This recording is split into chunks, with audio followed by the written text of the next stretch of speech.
दोस्तों आज हम बात करने जा रहे हैं माइकल दी नॉस्ट्रेडेमस के बारे में। माइकल दी नॉस्ट्रेडेमस को आज कौन नहीं जानता, क्योंकि हाल ही में कोरोना से रिलेटेड अपने एक भविष्यवाणी जो उनकी किताब सेंचुरीज में छपी थी उसके लिए वो बहुत चर्चे में आए थे। शुरुआत में तो ये एक यहूदी थे, पर बाद में इन्होंने कैथोलिक धर्म को अपना लिया था। कैथोलिक धर्म और उससे जुड़ी भविष्यवाणियों को ध्यान में रखते हुए उन्होंने अपनी एक किताब सेंचुरीज लिखी थी, जिसमें ये तक बताया गया है कि नेपोलियन का राइज और नेपोलियन का फॉल दोनों चीज़ें उन्होंने आज से करीब 499 साल पहले बता दी थी। द्वितीय विश्व युद्ध और प्रथम विश्व युद्ध कैसे शुरू होगा और कैसे ख़त्म होगा, ये दोनों बातें भी नॉस्ट्रेडेमस ने बता दी थी। उन्होंने ये भी बताया था कि हिटलर जैसा एक इंसान पैदा होगा। हालांकि वो सब बातें किसी को ध्यान में रखकर नहीं लिखते थे, उन्हें पता नहीं कहाँ से सब चीज़ें इंडिकेट होती थी और लिख देते थे।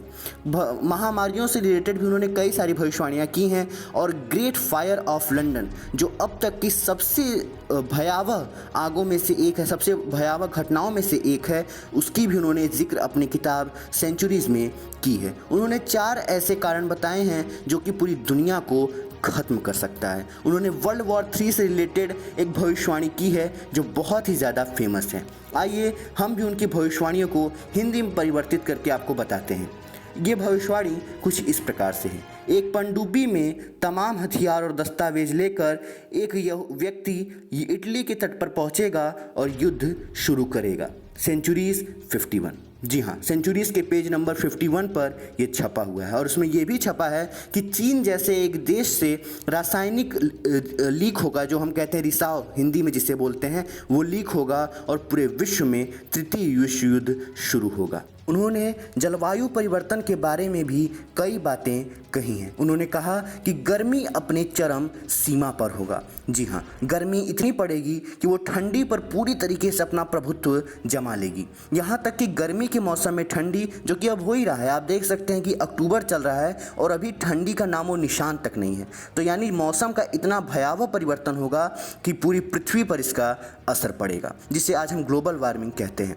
इन्होंने बताया कि एक एस्टेरॉइड जो कि पृथ्वी को खत्म कर देगा। हालांकि उस समय एस्टेरॉइड की खोज नहीं हुई थी, इसलिए इन्होंने लिखा था कि एक आग का गोला हिंद महासागर में गिरेगा और वहाँ तबाही मचाएगा। और ये बात साइंस भी प्रूव कर चुका है, क्योंकि इस जो एस्टेरॉयड है उसका नाम है 2005 YU55, और एपोफीज नाम के 2 एस्टेरॉयड पृथ्वी की तरफ आ रहे हैं। यहाँ तक कि एपोफीज तो 3719 किलोमीटर प्रति घंटे की रफ्तार से टकराएगा और आधी पृथ्वी को ख़त्म कर देगा।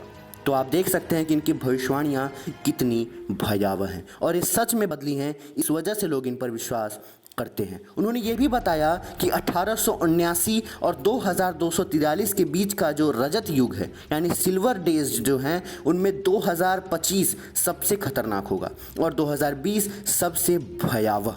जी हाँ, आप अपनी स्क्रीन रोककर इस भविष्यवाणी को पढ़ सकते हैं, जिसमें उन्होंने कोरोना से रिलेटेड भविष्यवाणी भी अपने सेंचुरीज पेज नंबर 76 पर लिखी हुई है। उन्होंने भारत से भी रिलेटेड एक भविष्यवाणी की थी, और वो रिलेटेड थी इंदिरा गांधी जी से। जी हाँ, हमारी प्रधानमंत्री, पहली महिला प्रधानमंत्री श्रीमती इंदिरा गांधी जी से रिलेटेड भी उन्होंने एक भविष्यवाणी की थी। उन्होंने लिखा था कि निष्कासित स्त्री फिर सत्तारूढ़ होगी। 3 वर्षों के अपने यादगार कार्यकाल के बाद 70 की आयु के लगभग उसकी मृत्यु होगी। Century 6 page number 74। और ये सब चीज़ें वो कुछ याद नहीं करते थे, उनको एक ऐसा वरदान प्राप्त था, यूँ कहें कि उन्हें तुरंत ये बातें क्लिक कर जाती थी। हालांकि उन्होंने मोदी जी के बारे में कोई भविष्यवाणी नहीं की है। और दोस्तों, हमें अभी चिंता करने की कोई ज़रूरत नहीं है, हम सेफ जोन में, क्योंकि जब तक हम किसी घटना को अंजाम नहीं देंगे कोई भविष्यवाणी नहीं सच होगी। तो इसी के साथ अगर आपको वीडियो अच्छा लगा हो तो वीडियो को लाइक करिए, चैनल को सब्सक्राइब करिए और बेल आइकन को ज़रूर दबाइएगा। धन्यवाद।